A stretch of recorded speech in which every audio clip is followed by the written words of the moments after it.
Hi, welcome to another episode of Hot Takes.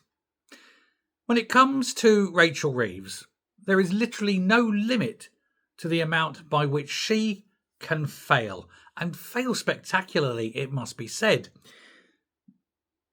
It's been revealed that at this moment there are fewer job vacancies at any time since the height of the pandemic back 5 years ago in 2020. We're not in a pandemic, and that few job vacancies. Nobody is taking on, and indeed everyone is preparing to lay off. It's going to be a rough old world out there in about 3 months' time. It's going to be grim.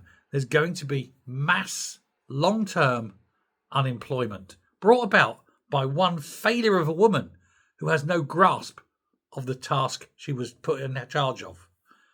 She lied about being an economist, and those lies are going to destroy this country. It's sheer bloody mindedness, isn't it? It's sheer hubris that she thinks she was more in any way capable of doing a job. She doesn't understand money. She doesn't understand tax. She doesn't understand the economy. She doesn't understand anything.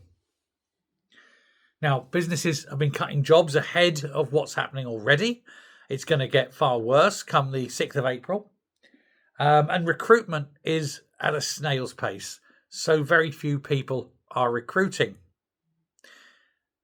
Young people, of course, will bear the brunt.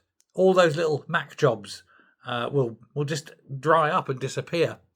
Once the new employment bill goes in as well, nobody will employ anyone who's young and has no work experience. Why would you give someone full employment rights day one? Again, a government that doesn't understand the needs of business, because not one of them have ever had or run a business. They think everything is wonderful and, everything's rainbows and lovely and everyone's great and everyone works hard. They don't realise that people are lazy, oafish, stupid, criminal, awful. There's going to be a massive increase in national insurance. This, of course, will drive the economy into a doom loop. Add everything else on. There is no way Britain can recover, probably within a generation. Britain is entering its death throes, and done so very quickly by one very, very stupid woman, put in place by one arrogant, quizzling Prime Minister. The Tories have warned, of course, that this would happen. Everyone's warned that this would happen. But they warned that Labour's national insurance was a job killer and an economy destroyer. And they were proven right. It's killing the entire economy. Stone dead. And nobody in Labour has a cure for it. They don't know how to dig themselves out of this massive hole.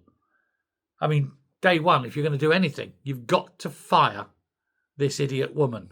You've got to fire Rachel Reeves. Send her out of government, not just to a different job, but out of government. Backbenches, where she can do no more harm.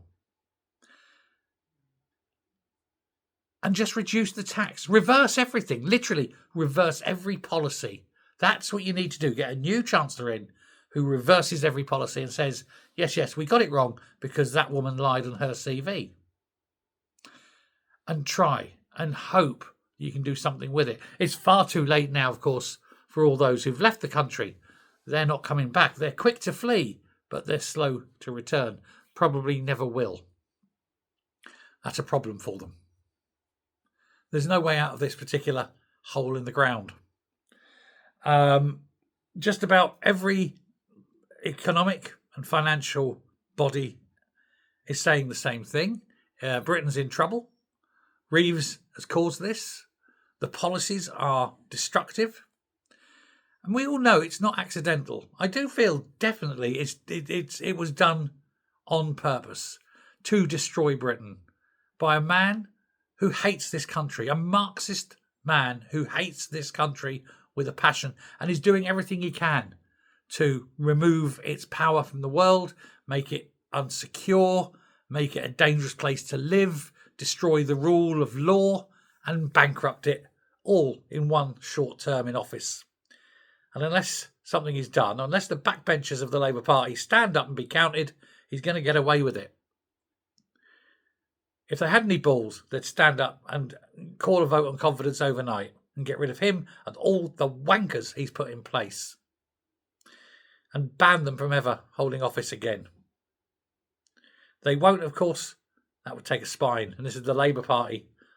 If you're a socialist, you're born without one. So we'll just sit here and watch Britain sink. Thanks very much. Bye.